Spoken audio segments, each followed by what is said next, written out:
En este video vamos a resolver problemas básicos acerca del movimiento rotacional. Vamos a comenzar con este problema que dice así. Vista desde arriba, una tornamesa gira en dirección antihoraria. El vector de velocidad angular es entonces, opción A, tangencial al borde de la mesa, opción B, sale del plano de la tornamesa, opción C, es antihorario, opción D, ninguna de las anteriores. Bueno, primero veamos lo siguiente. Aquí hay que tener en cuenta lo siguiente. Nos están diciendo desde dónde se está viendo el disco. Esto es muy importante, como vamos a ver dentro de un ratito. Entonces nos dicen que visto desde arriba, la tornamesa está girando en dirección antihoraria. Entonces aquí tenemos una tornamesa, aquí estamos viendo desde arriba, y visto desde arriba, pues como podemos ver acá, esta flecha nos está indicando que efectivamente se está viendo que la dirección de rotación es en el sentido antihorario.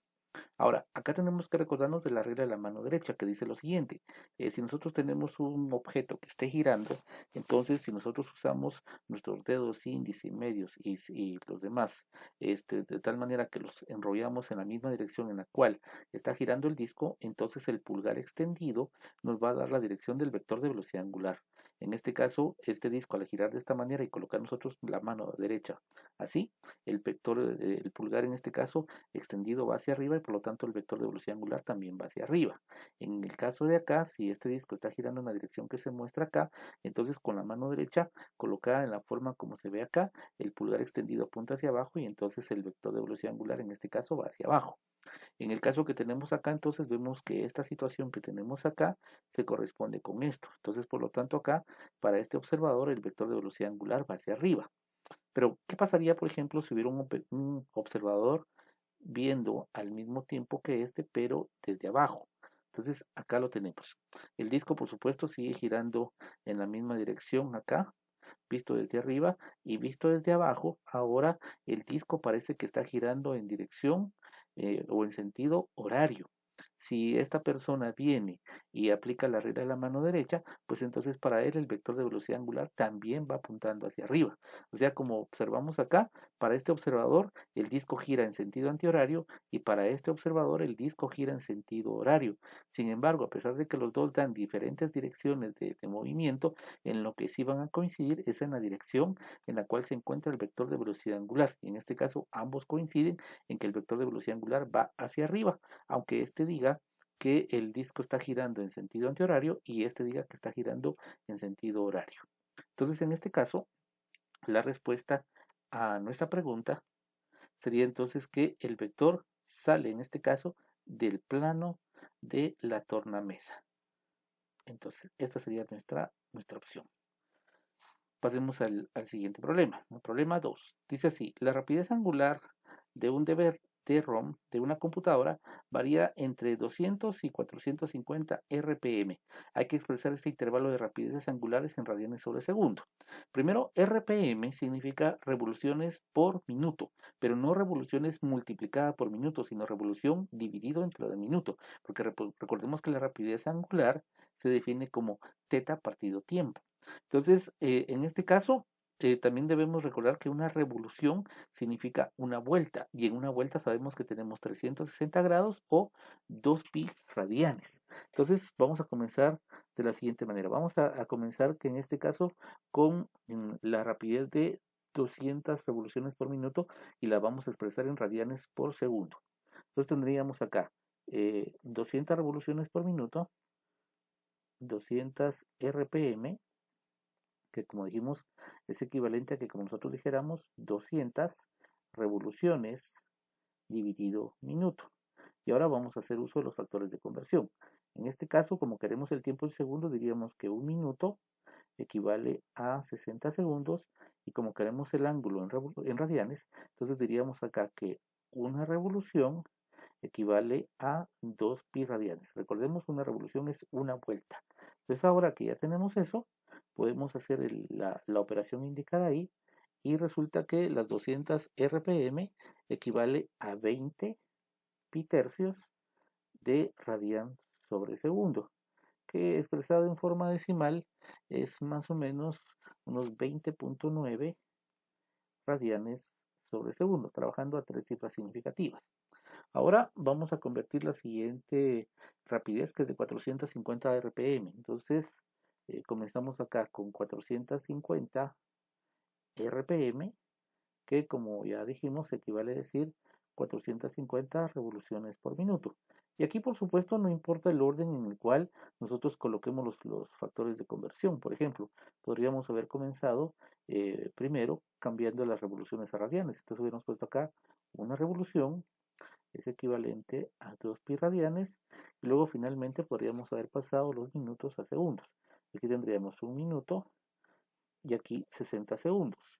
Entonces en este caso al hacer esa conversión obtenemos nosotros 15 pi radianes sobre segundo que aproximada a tres cifras significativas es 47.1 radianes sobre segundo. Por lo tanto, el intervalo que va de 200 a 450 revoluciones por minuto, que es el intervalo para el cual funciona el DVD-ROM, se puede expresar en radianes sobre segundo de la siguiente manera. Podemos nosotros decir entonces que el DVD-ROM trabaja en un intervalo de rapidez angulares que va desde 20 pi tercios radianes sobre segundo hasta 15 pi radianes sobre segundo, que es el equivalente entonces en este caso a un intervalo que va de entre 200 y 450 revoluciones. Ahora vamos a pasar al siguiente problema, problema número 3. Aquí nos dicen que cierta rueda gira 90 revoluciones en 15 segundos, siendo su velocidad angular al final de ese periodo de 10 revoluciones sobre segundo. Nos preguntan cuál era la velocidad angular de la rueda al principio del intervalo de 15 segundos, suponiendo una aceleración angular constante. Luego nos preguntan cuánto tiempo transcurrió entre el tiempo en que la rueda estaba en reposo y el comienzo del intervalo de 15 segundos. Aquí tenemos que ser muy cuidadosos al leer el problema, porque de acuerdo a lo que nos están diciendo, la situación que tenemos es la siguiente. La rueda en algún momento comenzó su movimiento y nos dice que estaba inicialmente en reposo. Entonces acá aquí tenemos esa rueda en reposo. Vamos a colocar esa información acá. Aquí está en reposo, o sea que su rapidez angular inicial es de 0 radianes sobre segundo. Acá.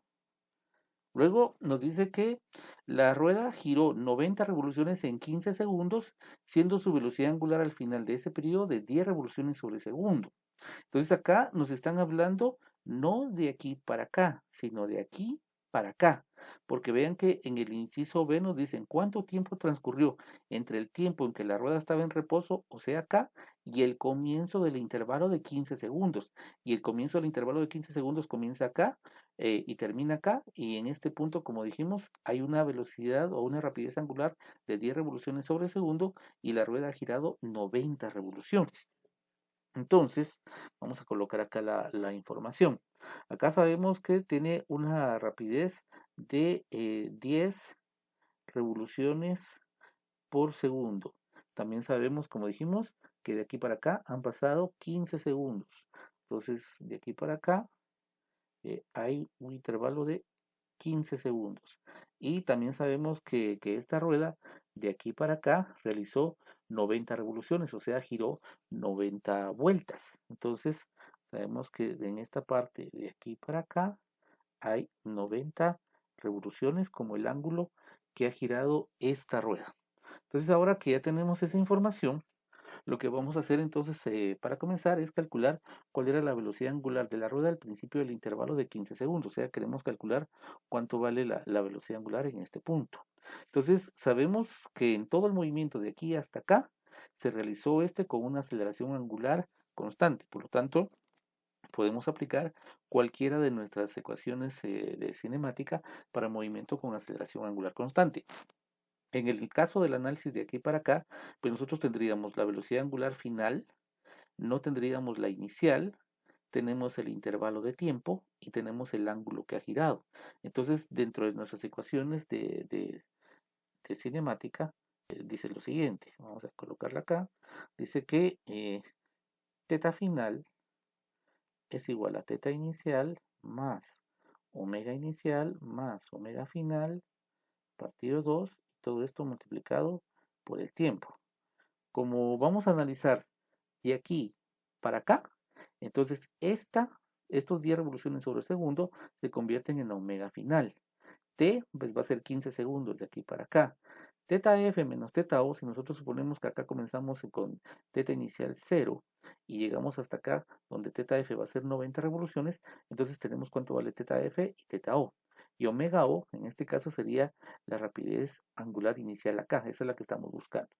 Entonces, venimos acá y decimos, teta F menos teta O va a ser igual a omega O más omega F partido 2 y esto multiplicado por el tiempo. Entonces, teta F menos teta O, en este caso son 90 revoluciones. Entonces aquí tenemos 90 revoluciones. Igual, omega O, que es lo que estamos buscando, más omega F, ya sabemos, son 10 revoluciones por segundo. Acá, partido el intervalo, pero partido 2. Y esto multiplicado por el intervalo de tiempo de aquí para acá, que son 15 segundos. Entonces tenemos esto, 15 segundos. De acá podemos despejar omega O, que es muy sencillo, y al hacer el despeje de omega O, vamos a obtener que esto va a ser igual a 2 revoluciones sobre segundo. Entonces, esta es la rapidez con la cual comienza el movimiento en este intervalo de aquí para acá. Entonces vamos a colocar esa información acá. Ya sabemos que aquí son 2 revoluciones sobre segundo.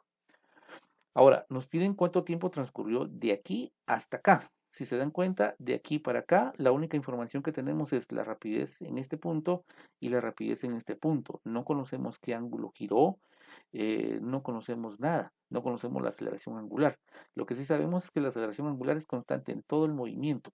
Entonces lo que vamos a hacer es de que vamos a calcular cuánto vale la aceleración angular de aquí para acá utilizando la información que tenemos acá, porque aquí tenemos rapidez angular final, rapidez angular inicial y tenemos tiempo, considerando este intervalo.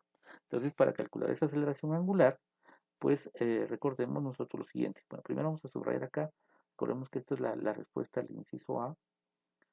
Ahora con el inciso B, pues vamos a calcular, como dijimos, la aceleración angular. Sabemos que omega final es igual a omega inicial más alfa por t. Entonces, vamos a sustituir los datos en este caso.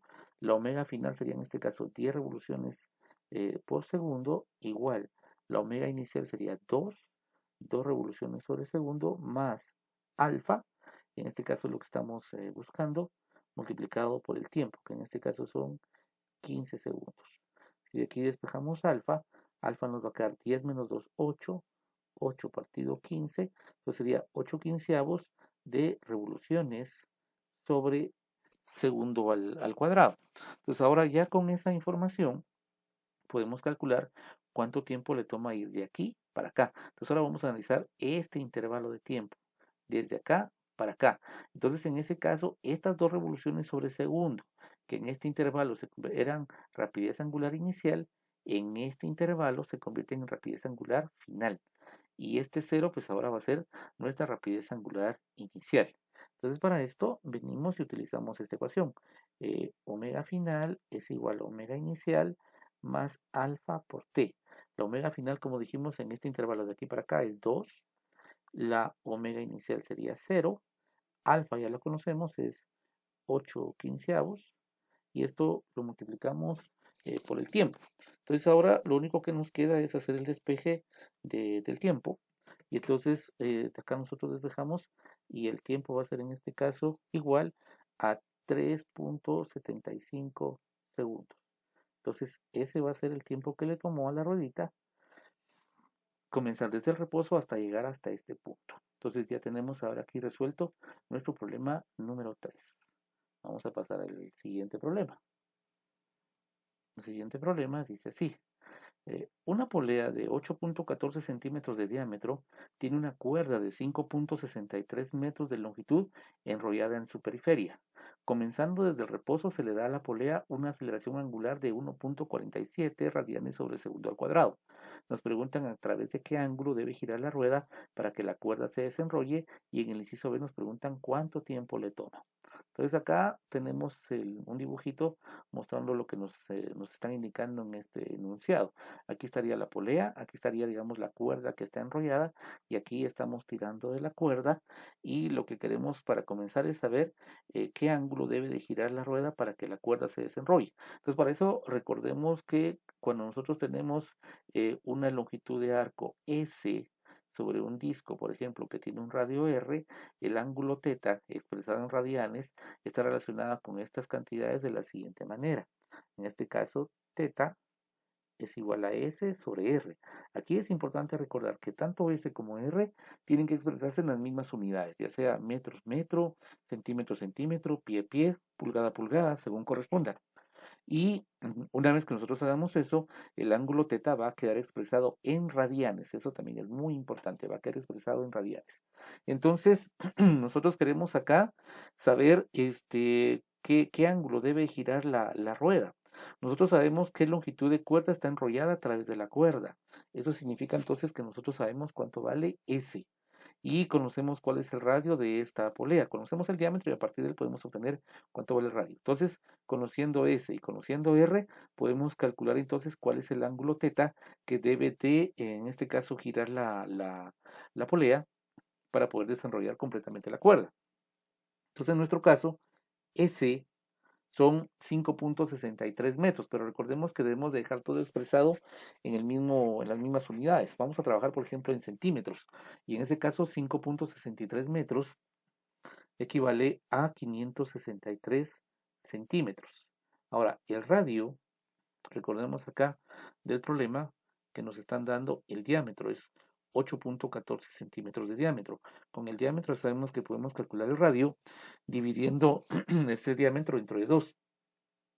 Si dividimos 8.14 centímetros de diámetro dentro de 2, obtenemos entonces un radio de 4.07 centímetros.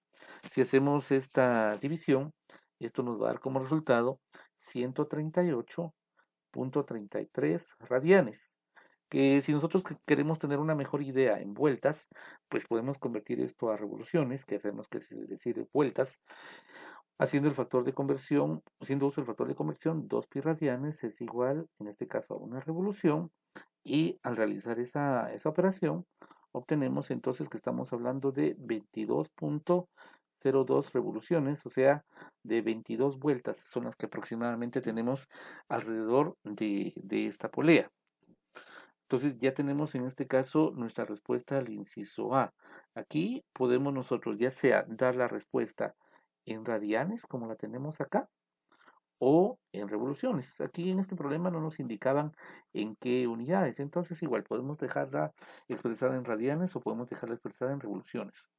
Por último, nos preguntan cuánto tiempo le va a tomar a la polea desenrollarse. Nosotros en este caso sabemos que va con una aceleración angular constante de 1.47 radianes sobre segundo al cuadrado. Sabemos también, en este caso, que la polea comenzó desde el reposo y también nosotros en este caso ya conocemos ¿qué otra cosa? Bueno, esa es la información que tenemos. Ah, sí, conocemos también el ángulo que debe de girar, esto, 138.33 radianes.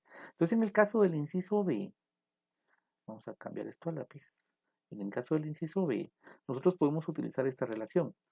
Teta final es igual a teta inicial más omega inicial por el tiempo más un medio de la aceleración angular alfa por el tiempo al cuadrado. Teta final menos teta inicial, que sería el desplazamiento, y aquí nosotros sabemos que vale 138.33 radianes. Entonces vamos a trabajar con esto porque aquí la aceleración angular está en radianes sobre segundo al cuadrado. Entonces teta F menos teta O son 138.33 radianes. Entonces aquí tendríamos 138.33 igual. Recordemos que la polea dice que comienza desde el reposo, por lo tanto omega inicial vale 0.